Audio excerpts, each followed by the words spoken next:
بلکہ اللہ کے رسول نے اور اللہ بزرگ برتر نے کہا ہے کہ استغفار کرو، استغفار کرو، کم از کم 1200 مرتبہ روز استغفار ہونا چاہیے، کم از کم، یہ مجربات میں سے ہے، اور زیادہ سے زیادہ 12,000 یومیہ استغفر اللہ، یہ بھی کافی ہے۔ استغفر اللہ ربی، ترمذی میں اوزائی نے کہا ہے، یہ بھی کافی ہے۔ استغفر اللہ العظیم، یہ بھی کافی ہے۔ بخاری کہتے ہیں استغفر اللہ واتوب الیہ، استغفر اللہ واتوب الیہ،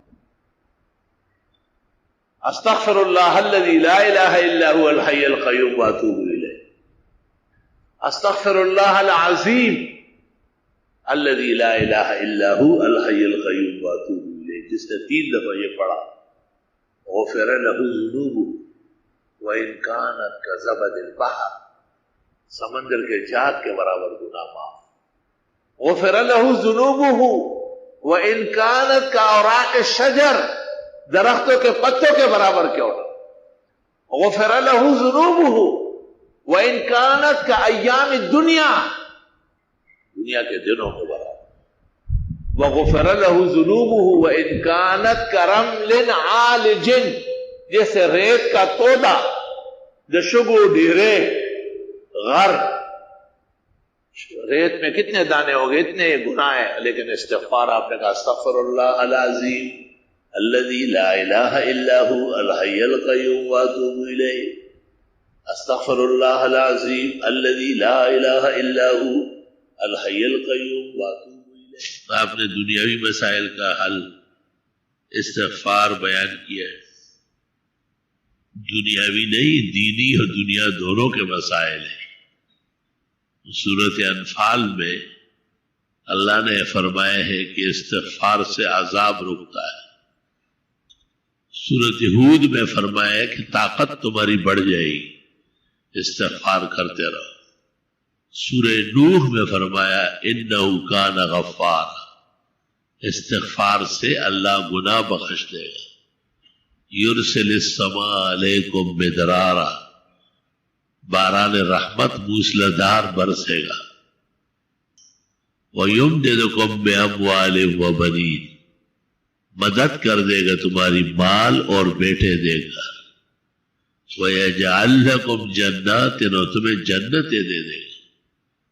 وَيَجْعَلْ لَكُمْ أَنْهَارًا، نہریں جاری کر دے گا۔ مَا لَكُمْ لَا تَرْجُونَ لِلَّهِ وَقَارًا، تمہیں کیا ہوا ہے کہ اتنی بڑی بات کو سمجھتے نہیں ہو؟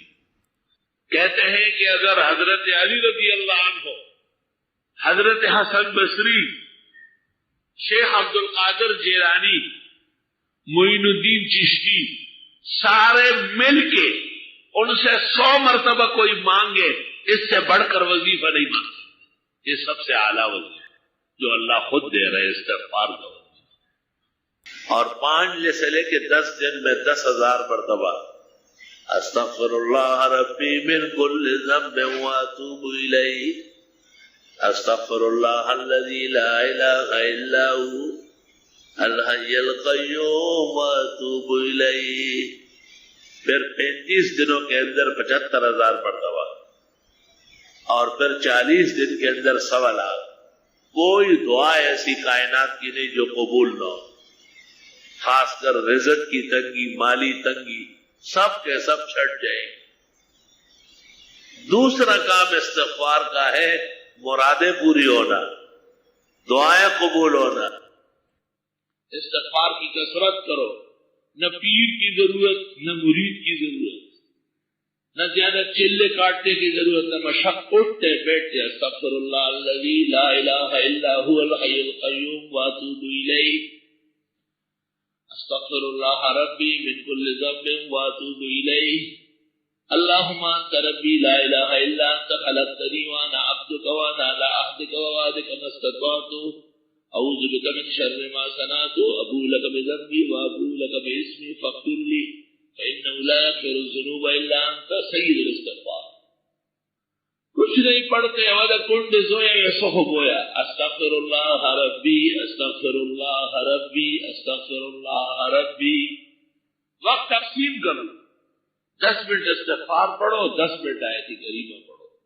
استغفار بلائیں ٹلا دے گا، مرادیں دلوا دے گا، اور آیت کریمہ دشمنوں کو اور ان کے سازشوں کو ٹھنڈا کر دے گی۔